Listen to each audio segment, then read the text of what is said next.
right, let's go ahead and like that. Bam. All right. All right, so I'm using Samsung Dex, and I want to go ahead and do a show, but I want to make this a Honeys and Handcuffs show because, like I said, it's getting crazy out here. I'm starting to see some things go on that I never would have believed. Girl just tried to offer me some pussy in Walmart. I almost would have took it, but, I ain't got no money to spend no pussy. Not right now, anyway. We got GTA 6 coming out. We got so many new games gonna come out. Anyway, I want to go ahead and pull out Honeys and Handcuffs. This is what I wanted to show y'all real quick. Hello?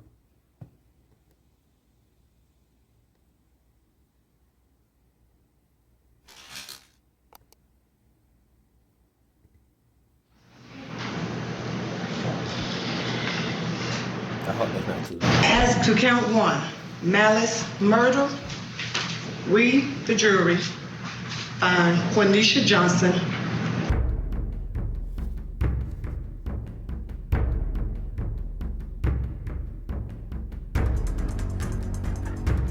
What a name, Quanisha Johnson. What a name. What a name. Quanisha Johnson. This story is absolutely ridiculous. When I heard this, I was just like, yeah, man, I gotta go to the studio and do a show because this is In the my American hometown, my criminal home state. justice system, the outcome of murder trials can be highly unpredictable.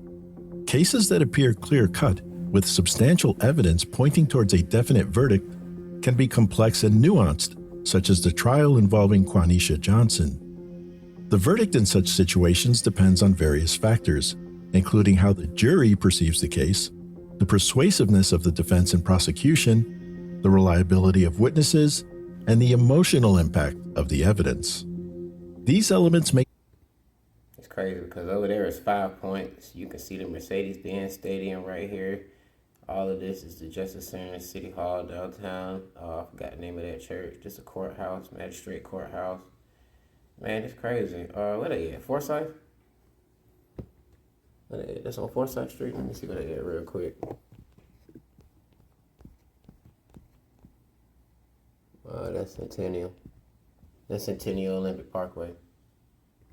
the trials riveting to the public, with the final decision often hanging in the balance until the end. On November 27, 2022, Quanisha Johnson ended a man's life, citing self-defense as her motive amidst fears for her safety. However, a deeper investigation into the case reveals legitimate questions. Was her action a necessary act of self-defense, or a case of a woman who snapped and took the law into her own hands? Let's dive in. You ever heard of the saying, once a woman scorned, or I don't even know, but I had to experience that. Luckily, she didn't kill me. She went upstairs, she beat herself with a brush. She was just crazy.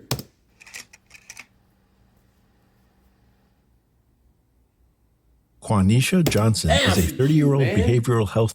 Damn, she cute, man. Lock the fuck up, too. Lock the fuck up. She might not be locked up for a long time. Let me start running my mouth because, man, when you go to jail and you pretty, bro, there's a such thing as pretty privilege. Yeah, you get that. Technician, who most recently lived in Atlanta, Georgia.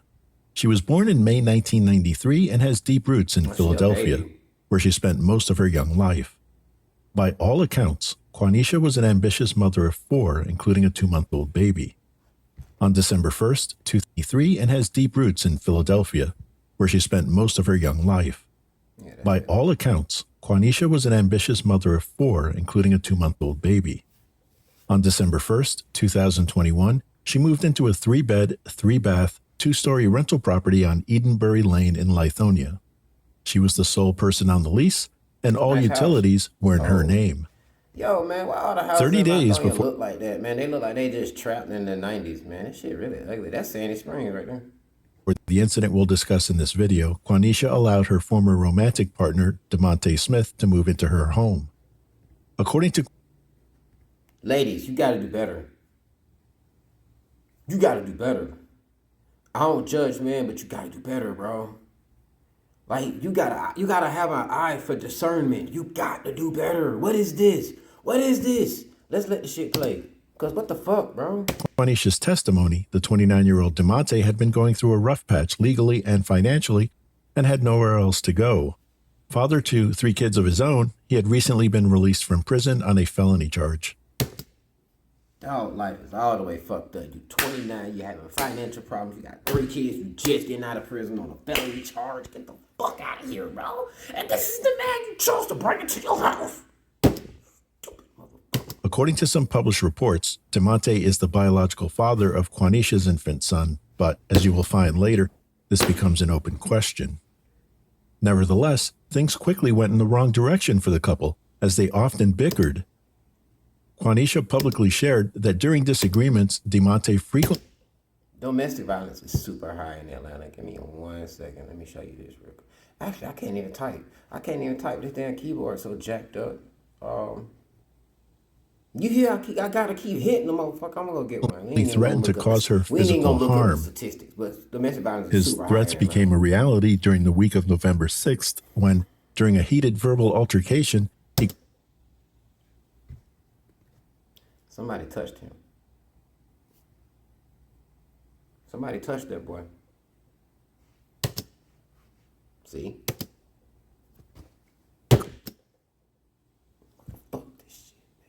caught Quanisha off guard, grabbed her, and forcefully slammed. Give me a second, yo. On the evening of November 26, 2022, 2 weeks after being assaulted by DeMonte, friends invited Quanisha to spend the evening at a nightclub for a birthday. Hold on, Quanisha, give me a second. Y'all know that's Atlantic Station, right? That's why I asked my... Damn, man. Every time I see Atlanta, I just have so many memories. These landmarks and shit, man. Be bringing back so many memories and shit, man. The night I had my wife to marry me or whatever, man, we had a good night, man. We had a scavenger hunt all over the city. I sent her all over the city. She sent me all over the city. We just had a good time, man. We were young, and then right there, man, is where I kissed her and asked her to marry me and shit. I had bought her a bouquet of roses, and I had bought her a cake made out of cupcakes. The movie theater is, I want to say it's right over there, AMC, whatever. Let me see. Yeah, I want to say it's right over there. Get out of this. I don't want to see that. I don't want to see all that right now. Anyway, I don't want to zoom in, but it's right. It's right there. This kind of looked like GTA 6 a little bit. Let me stop. That's all I've been thinking about lately.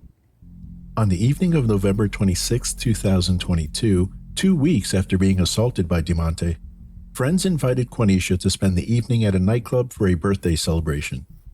After 9 months of pregnancy and working full-time, she looked forward to a night out. She left 3 of her children in DeMonte's care at home and assured him she would be back home by 6 a.m. the following morning. Sometime during the night or early morning hours, Quanisha told DeMonte, Ladies, please, hear me out. You'll probably never get the opportunity to meet me or have a relationship with me in your life, so I don't really care about your feelings right now, but this is a very pivotal point right here. Listen to DeMonte's rap sheet. He's got 3 kids of his own. I mean, there you go. You've got a level of trust there because he's got his own kids, but he's also just gotten out of prison. So there is a mentality of institutionalism in his mindset. You get what I'm saying? And this is not somebody that you leave at home with your children over fucking night. Bitch, what's wrong with you? Female, young lady, what's wrong with you? I can't be calling y'all bitches. Y'all hoes crazy. You will kill a nigga. You will kill a nigga. Oh, it's a that word, she and her friends had gotten into a shouting match with other patrons at the nightclub, which concerned DeMonte. That's what they do. When 6 a.m. That's what they do. Oh my God. Hold on, man.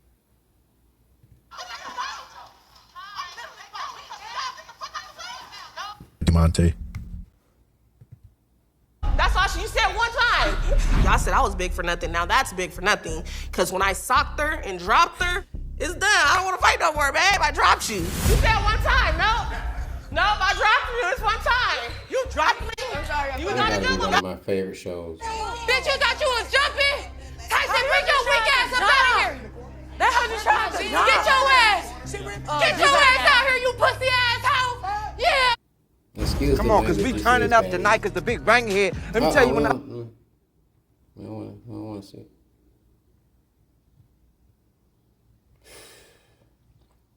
So yeah, I've been watching Bad for like a year now.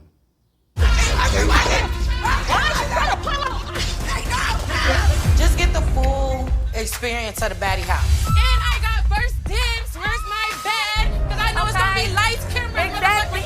I got stitches in my face, E.T. We'll get it later, dead ass. Here I am. Okay. Nice to see you. You too. What's up? I do want to with you, but I don't right now. Honestly, you can never bully me. I slapped the taste out your mouth, bitch. You thought shit was sweet, right? Y'all bitches gotta run me! Y'all bitches came in my room! Y'all gotta run me on my mouth! And G, baby, all that neutral shit and the style. Let's get back to the video. Friends invited Quanisha to spend the evening at a nightclub for a birthday celebration. After 9 months of pregnancy and working full-time, she looked forward to a night out. She left 3 of her children in DeMonte's care at home and assured him she would be back home by 6 a.m. the following morning. Sometime during the night or early morning hours, Quanisha told DeMonte that she and her friends had gotten into a shouting match with other patrons at the nightclub, which concerned DeMonte. When 6 a.m. rolled around and Quanisha had not yet arrived or called, he wondered whether the shouting match had become something more significant. But his concern quickly turned to anger when he believed she had switched her phone off. Disturbed by her failure to return home as promised and that Quanisha was taking him for a fool, he reached out to 2 of her aunts. DeMonte and Quanisha's family contacted local hospitals and jails to locate her. On or about 9 a.m., Quanisha reactivated her phone and found several messages from DeMonte waiting for her, including threatening text messages such as, "When you get home, I'm going to beat your ass on Crip."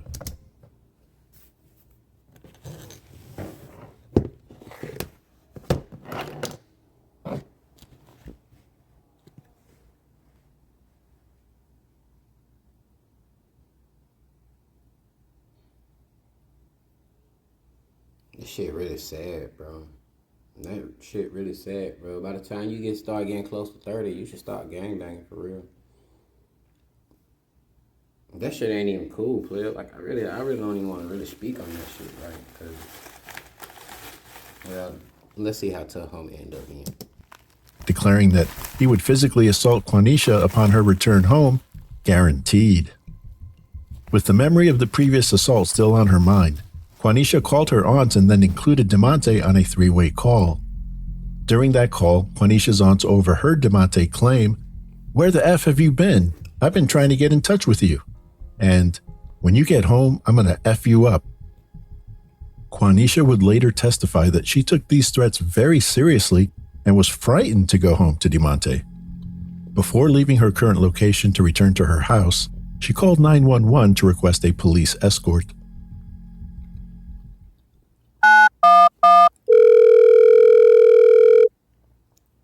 The emergency. The cab county. Okay, what's going on at the location? I'm in. Okay, so my boyfriend is in 1 second. Is it a house? I'm someone's there. Station? It is, yes. I mean, how long until you arrive at the location? About 9 minutes. You said where? 9 minutes? 9 minutes. What kind of car are you in? Color name? I'm in a white Dodge Ram. Oh, she violent. Okay, what's your name? Unless she. My initials Q-A-N-T-E-S-H-A. Just because she drives And a where are you Ram being doesn't mean escort she's for? Are you violent. just trying to get out of the long band, or? Yeah, I live there. The house with my name, I just see him. He's different. So I just want some people, some nice public. Okay, so I want to see that, like, he's licensed, he is jet. Identity crisis. Automatically. It's a jet on state. We can do, on my board. Okay. We'll go ahead and get somebody out there. You said you're about 9 minutes? Yeah. Okay. All right, I'll go ahead and put it down. No problem. I'll send somebody in there for you. 2 additional 911 calls and nearly 2 hours later, Quanisha finally arrived, That's a lot on and 2 you? deputies were present to meet her outside her I don't like home. lot on you. As the officers questioned Quanisha, she told them she was worried that DeMonte might become And violent that's an old because she police was call. out late and didn't immediately return his calls. In later testimony, she said she didn't tell officers about DeMonte's criminal past or show them the text messages because they didn't ask. Shortly after that, DeMonte came out of the house carrying the 2-month-old baby, dressed only in diapers. The sight of her son shirtless in the 60-degree weather, considered cool for a region used to warmer temperatures, infuriated Quanisha. This led to a heated exchange in front of the deputies. Both Quanisha and He's institutionalized. They keep it cold in the jails. He's probably done got used to the cold, and he think the baby used to a cold. So it might not be cold to him, but he's so infuriated. He's so full of rage and jealousy that he can't even think about the well-being of his own child. He's so engulfed in gang culture. I'm gonna beat your ass on crib, cuz. Yeah. That ain't bullshit. the deputies insisted that he hand over the child. However, DeMonte's refusal prompted Listen here. Quanisha to escalate the situation Listen here, keyboard. Do you want to end up like Quanisha? Huh? You get your shit together.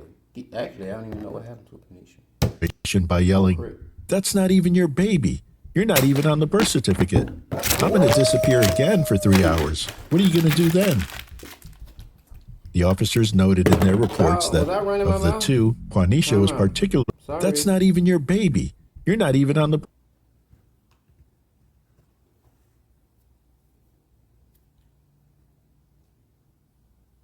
This is a statement that worked against itself.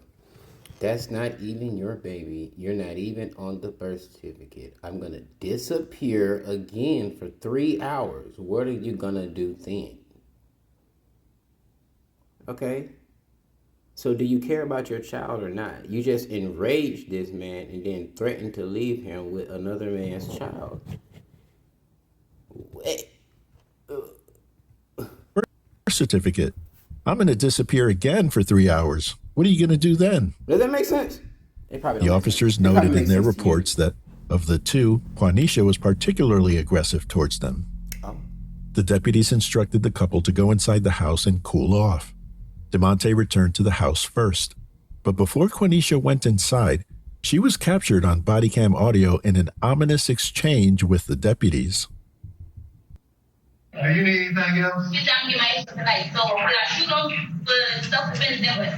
Because I'm like this. So if I shoot him in my residency, because he's sitting here playing pins me for the second time, then what? I'll have him. You hear this, right? You heard what he just said? I'm going to ask you. It's almost premeditated at this point. You get what I'm saying? If she's saying if they got this on camera, this is premeditated murder.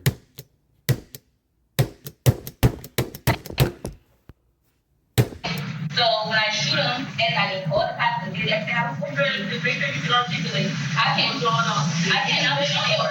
You better really be able to articulate that.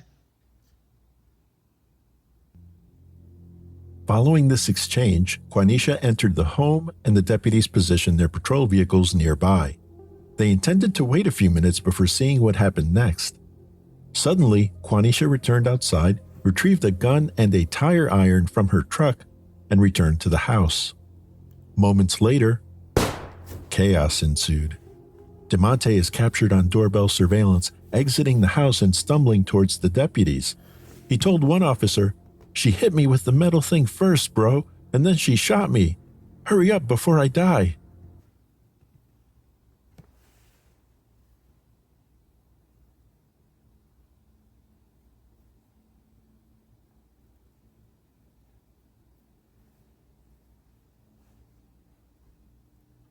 I'm sorry. I'm trying to put this scene together in my head. I'm trying to really piece together what happened. It's really unfortunate that she had to. It's unfortunate that he had to go through that. It's unfortunate that she had to react like that. That was unfortunate. DeMonte then fell to the floor. I just got An ambulance transported him to Emory Hillendale Medical Center, where he succumbed to his wounds. Minutes after the shooting occurred, an Uber arrived at the house on Edenberry Lane. This Edenberry? ride, arranged by a friend upon DeMonte's request, was meant to help him leave the scene. I just went and checked out a house in Edenberry. It was a townhouse. It wasn't too bad. This was the sample house, the display house, or whatever, the one that be on the corner. But it ain't too bad out there. Nice places. They starting to build up. It's getting to be real nice out there. Oh yeah, check out Hampton and McDonald too. But the DeKalb County District Attorney, Quanisha struck DeMonte in the head with a tire iron before shooting him once in the chest. Right after the shot, Quanisha repeatedly said bye to DeMonte as he struggled. So what you think he died from, the head or the chest? You think he died from the head shot or the chest shot? Because he got hit in the head. Instant concussion. Hemorrhaging. Bleeding in the brain. Already, his brain could have drowned. He could have died that way. Man, you just got out of prison, dog, man. I'm telling y'all, man. I don't stay away from that coochie, bro. I'm telling you. Oh, you just got out of prison. To leave the house. Officers immediately took Quanisha into custody and booked her into the DeKalb County Jail. She remained there without bond until her trial on multiple charges, including murder.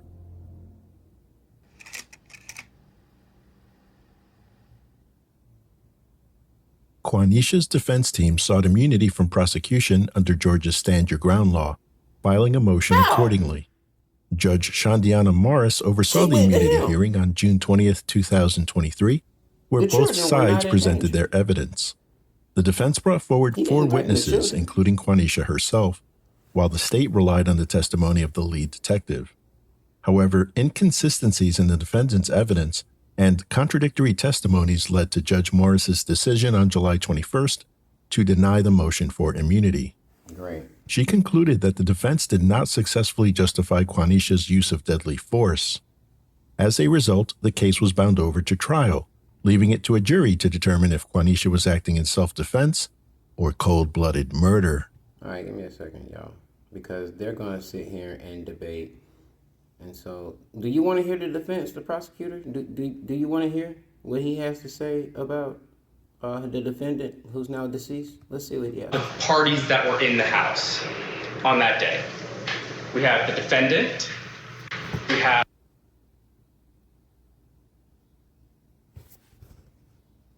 and then we have the victim, DeMonte Smith, and then they have a shared child who's an infant also inside of the house.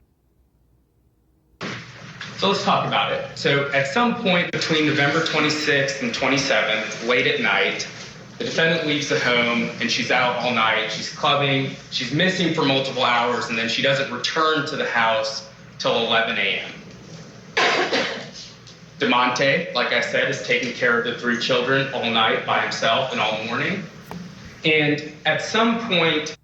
You really thought him, after getting out of prison and having financial troubles and struggling, that you really thought that this light-skinned individual, Mr. DeMonte, God rest his soul, had the patience to be dealing with 3 other children and his own, infant late at night while you out having a good time without him? Without even saying too much, bro, you can tell that he's an emotional person, or he can be an emotional person. Maybe he was just saying what he was saying out of anger. I don't think he necessarily possessed, within his willpower to hit that young lady. I'm gonna be completely honest. I've gotten into fights with light-skinned dudes, and they can't fight, bro. They hit like palm leaves. I could survive a night full of that and sleep peacefully. A night full of bombard all night. I could survive that. They hit like somebody throwing wet socks at you, bro. It's like I had to fight a light-skinned nigga in jail. They didn't last long, bro. We was out of there before they even came in. We was done. Bamming by the time they even came in there. Really. In the middle of the night, the defendant reaches out to DeMonte and lets him know that she's been in some sort of physical altercation, or her friends have been in some sort of physical altercation at the club, and that they're going somewhere else, and then her phone dies. And you should have called the police on the bitches at the club, you dumb hoe. She told him originally, I'll be back at 6 a.m., and she's not. So what does DeMonte do? DeMonte calls her aunts in Philly, Rochelle and Andrea, and he's worried. And the aunts will testify that they were worried. So based on that physical altercation that happened, they all That's their video, not mine. start calling local hospitals. It's not my internet either. They all start calling local jails to try to find out, where is she? And then, apologize, at 9 a.m., or around 9 a.m., the defendant goes back to her car. She realizes her phone was dead. She plugs it in. She sees messages. She sees calls. So she calls her aunts. And the aunts yell at her, like, where have you been? We've been worried about you. And we just gonna let that shit slide. Hold on, player. Let me adjust the quality on this here thing here. You know what I'm saying? Higher picture quality. That's it. That's the best I can get. Shoot. Go back a little bit. Can we go back a little bit? No? Oh my god. Oh my gosh. Where she at? Come on, man. Damn. to it, the detective saw a message. Yes. Three-way in. So she calls her aunts. And the aunts yell at her, like, where have you been? We've been worried about you. Yeah, boy. And come on. Man, you're a she sees messages, she sees calls, so she calls her aunts. And the aunts yell at her, like, where have you been? We've been worried about you.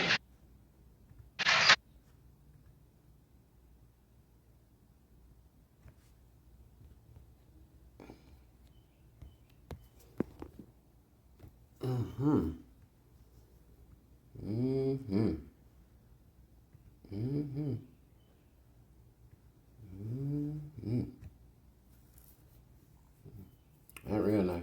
I like that. All right. And at that point, they three-way in DeMonte. And DeMonte makes a threat. I know it's a sensitive case. He says something along the lines of, I'm going to kick your ass. Now, members of the jury, we're not going to shy away from the threat he made. The defendant heard it, the aunts heard it. I'm assuming you'll hear them testify to it. The detective saw a message. But what I want y'all to pay attention to is the defendant's own statement.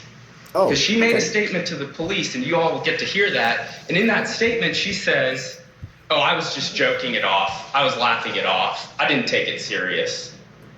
And this is 2 hours before she even shows up to the house. In her mind she was gonna shoot him. But the evidence is going to show what actually happened is she set her plan into play. She was embarrassed in front of her family when DeMonte made that threat, so it was time to get rid of him.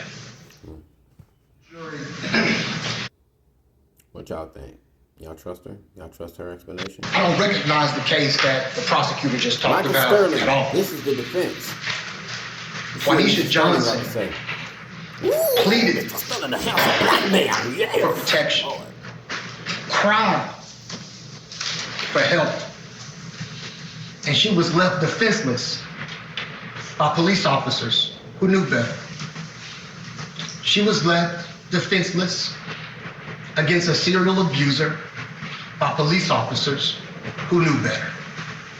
You see, on the night in question, Ms. Johnson had just come through her 4th pregnancy. She was 2 months postpartum and finally was going to get a night out for her friend's birthday. A night. 4th pregnancy? She throwing that little coochie, ain't she? Well, that's what they do in Georgia. That's what they do in Atlanta. I don't do nothing but fuck. Don't nobody work down there. Every time I go down there, y'all just chilling. Traffic all times of the day, y'all just be chilling. Observed at the caring having a good time. through maternity leave 8 weeks for her 2-month-old. She was going to get a night out. I didn't do that Zoom thing. Just to celebrate a friend's birthday. I guess she left about 11 o'clock that night or so. Went out. I guess he's looking for. I guess the cameraman looking for the same thing that I'm looking for. You feel me? To celebrate a friend's birthday. Went to a couple of after-party spots. Her friend got into a disagreement at one of those spots. She let DeMonte know about the disagreement, dropped. You skipped the whole section right there. She really had no business defending her friend. Hey, look, I got 4 children and a crazy motherfucker at the house. I don't need to be getting into that shit. Girl, let's go. Her location so she would know where he was at, and went to another spot so he would know, and dropped him her location so he would know where she was at. Yeah, girl, let's go get into another altercation over here in another county. You will hear that my client has 2 phones. One because she owns a business, and one is her personal phone. One for the money and one for the hoes. So my client leaves her business phone in the car, takes her personal phone inside with the location dropped. While she's inside, hanging out with her friends, her phone dies. When she comes back out of the place ready to go home, she plugs her phone up, and as the charge makes its way up, gets a call from her aunt, Miss Rochelle Newell. Miss Rochelle Newell says, hey, where have you been? We've been looking for you. DeMonte's been looking for you. She says, well, I dropped my location so he knows where I'm at. She says, well, he's been looking for you. We've called hospitals. We were wondering where you were. And she was like, well, I'm right here. I'm headed home. She said, well, let me 3-way DeMonte in. And as soon as DeMonte gets on the phone, you'll hear from Rochelle Newell and her other aunt, Miss Gonzalez.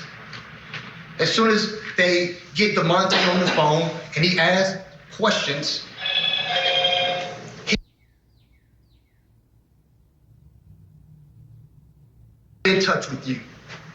She says, I'm on my way home. I dropped you my location. When you get... If he's feeling comfortable enough to talk like that to her, this is normal for them. This is why she laughed it off. This is normal for them. This is normal effing behavior for these two. It's, look, a lot of women in Atlanta got a leadership complex. They think that they can run both sides of a relationship. They think that they can be mama and daddy. They think they can be the boyfriend and the girlfriend. A lot of women out there like that. Nigga just got out of prison. He like to get paid. Hey, look, I ain't, you know what I'm saying, trying to knock on with how it is that you do what you do, but shout out, man. And we not gonna do this whole video. Once he get done, we gonna go to the end and we gonna see what happened to Shout. Corroborate that. They were on the phone listening. She also looks at her text messages that DeMonte had been sending her when her phone was dead. And unlike the prosecutor's categorization of it, he says in those text messages, when you get home, I'm gonna beat your ass on crib. On crib. I'm gonna beat that your... a little too comfortably, cuz. Hey, you said that shit a little too comfortably, cuz. Hey, what it is? Hey, what's your set? Where you from, homie? Hey, yo, state your business. State your business. Boo. Jill. Ass on crib. That's what he says in those text messages. Jill. So what does my client do? She does what the prosecutor, what the state, what every law enforcement agency tells you to do. Don't take matters into your own hands. Call the police. Ask for help. I'll be back up here in the morning, though. So my client calls the police. It got dark outside. Look. Darkness, everybody. It's like it really finna rain. I think I need to go ahead and get up out of here. Calls the police. Calls 911. You'll hear that 911 call. And she says, I'm getting threats from my baby's father who's at home with my 3 children. I'm getting threats and I'm scared to go home. I'm in fear. They say, well, we'll dispatch an officer to you. She says, I'm about 30 minutes from home. She's driving home, and there's some issues with them getting the address. You'll hear the 911 call. The operator can't quite understand where the address is. You'll hear that call. And she says, I'm on my way home. I'll be there. The officer beats her home. And then the officer makes a personal phone call, which was not recorded, to Ms. Johnson's phone, which she got from the 911 operator. Ms. Johnson says, I'm about 10, 15 minutes away. I'm almost there. I'll be home in a second. Please don't leave. I'm scared to go into the house. because of the threats she's received from DeMonte Smith. The officer calls her back and says, I've got to take another call. I've been dispatched. Don't go into the home. Just wait. What does my client do? She follows the officer's instructions. She gets into her neighborhood, waits in the cul-de-sac for the officer. She calls them back and says, I'm here. This is her second time calling 911. She says, I'm here. And I'm waiting. I'm scared to go in the house. I want an escort. I don't want to go in the house by myself with DeMonte Smith. That's 3 times she calls 911. Did I miss something? 2 times. She continues to wait. She continues to wait.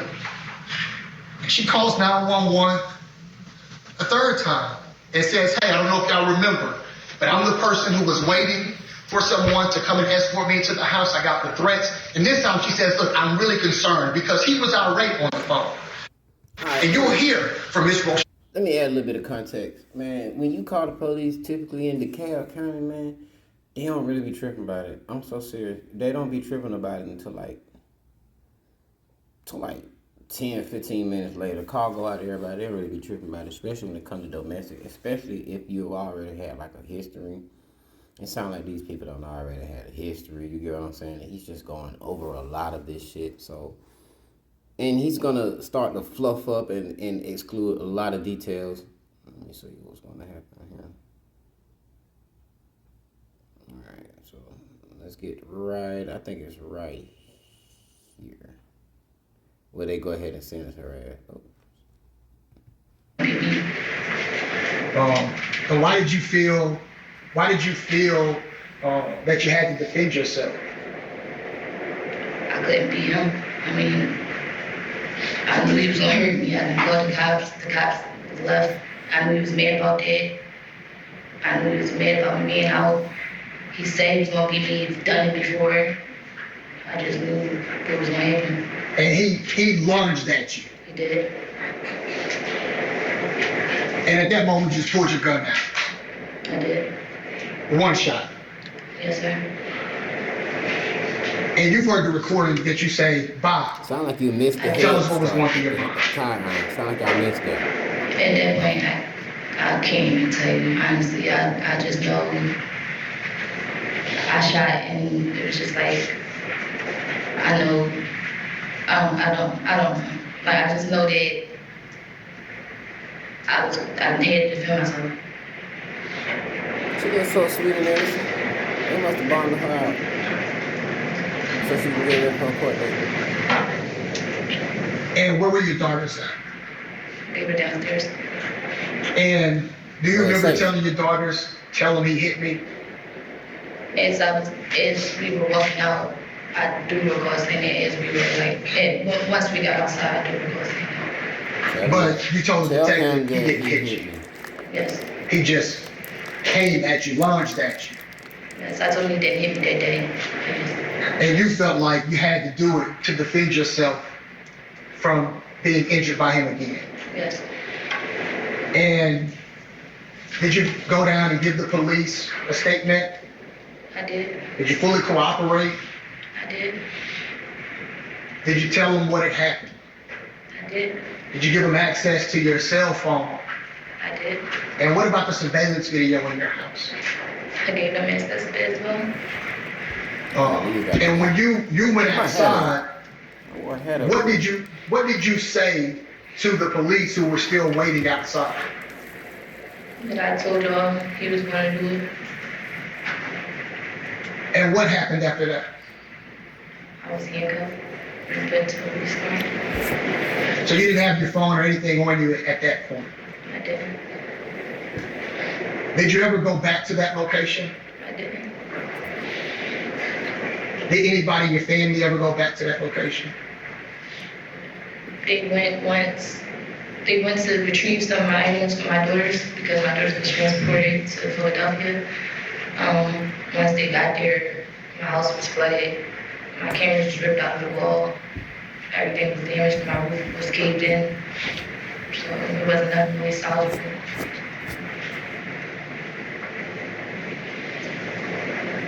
Well, that was the end of the question in there.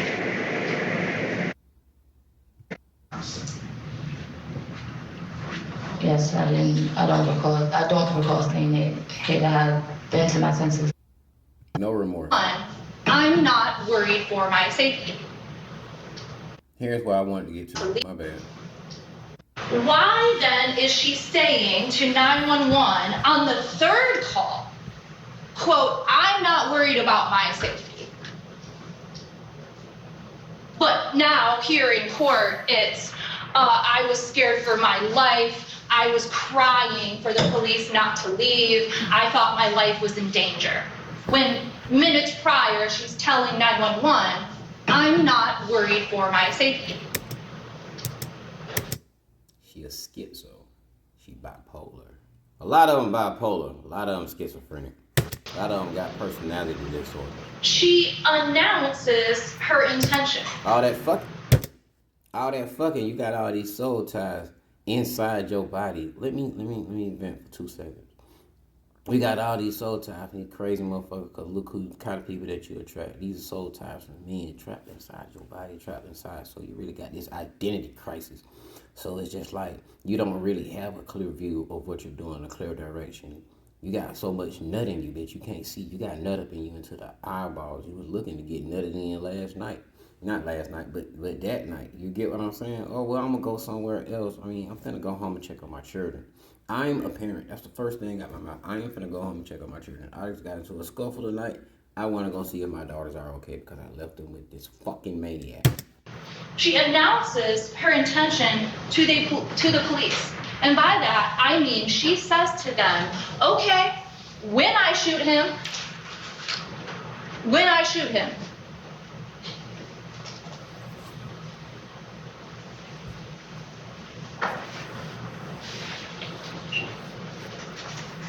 And the police tell her, Officer Lammy tells her, well, you know, you better be able to articulate that. And what was her response? If I could switch to it on there, I would right now. But I trust that you recall this. She says, oh, I can articulate it. Ma'am, if you can't, how can you articulate the need to use deadly force when nothing has happened yet? She has decided she's going to do it. She has announced her intention, and she has decided beforehand that she is justified in using deadly force. That is not how it works.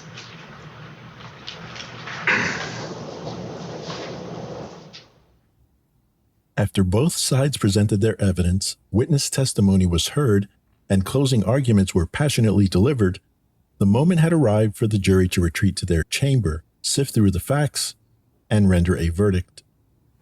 The charges against Quenisha included malice murder, which requires intent, felony murder, which does not require intent, 2 counts of aggravated assault, 1 count of possession of a firearm during the commission of a felony, and 2 counts of cruelty to children. If found guilty of the highest charge, Quenisha faced a sentence of life in prison and possibly the death penalty. Quenisha. As to count 1, malice murder, we, the jury, find Quenisha Johnson not guilty.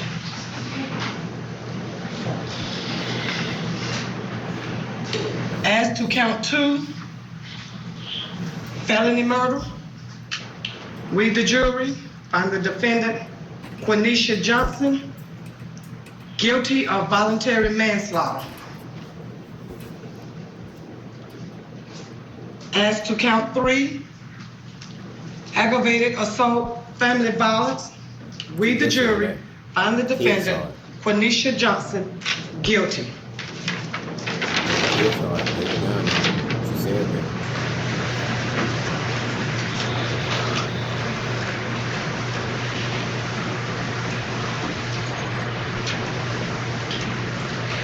Okay, so we'll schedule sentencing for Monday, August 28, 2023 at 8 a.m.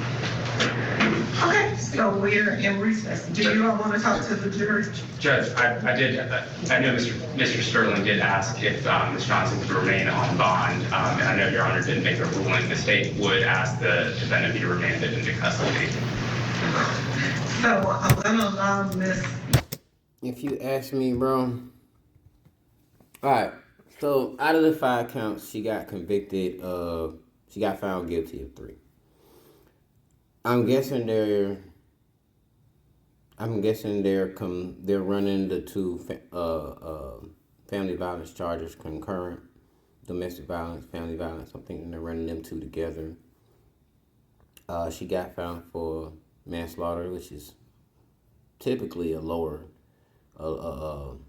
sentence, and they combined the last 2, child endangerment or whatever, for them in front of them children. They combined them shits. So she got charged with that, and I seen this a long time ago, but I'm gonna guess she got about 8 years. It might be 5. Johnson to remain out on bond. Ms. Johnson? You need to appear here No man in his family goes take up for him, bro. 8 a.m. If you are not here at 8 a.m. Monday morning, an arrest warrant will be issued for you. And you will be sentenced to the maximum if you do not appear. Okay. Thank you, Judge. I would like to speak to the jury. I don't know. I'm not going to speak for Mr. Sterling. Yeah, I'd like to speak to him as well. Okay, so I'm going to go back and speak to him. While the jury acquitted Quanisha on charges of malice murder, they found her guilty of all other charges. For those convictions, the state asked the court to have Quanisha put away for 25 years with an additional 5 years on probation. 3 days after the verdict, Quanisha received a sentence that many legal experts deemed unusually lenient for voluntary manslaughter. 20 years divided between 10 years of incarceration and 10 years of probation. Of her confinement, 5 years are to be spent in prison and the remaining 5 under house arrest. Following her conviction, the state asked that she be immediately locked up, but Judge Morris granted Quanisha an appeal bond. This decision means she will be under house arrest while her attorney challenges the conviction on appeal. What are your thoughts on this highly challenging case? Did the jury get this one right? Do you lean more towards self-defense or vigilantism? No, I love my city. What a beautiful city. A lot of it is really reminiscent of the 80s. You really need some more modern buildings, Atlanta. But y'all fucked this one up. Y'all fucked this one up. She gonna do about 5 years, bro. She gonna do about 5 years for murdering this man, and he ain't really do nothing but, you know what I'm saying, buck at her. He didn't really do nothing but threaten her on crib, cuz. So, not only does she now have 4 bastard children, but in order to make herself happy again, she is going to go to the club and hopefully not. She's going to find a man. Oh my God. She's going to find a man and they're going to get into a relationship. She's going to have another kid with him. And she's going to kill his ass too. Woo. Sorry, man. She got off good, bro. She got off good. A lot of these girls get off good. I'm gonna have to holler at y'all later, man. I gotta get ready to go. It's 9 o'clock, man. I should have been left. Peace.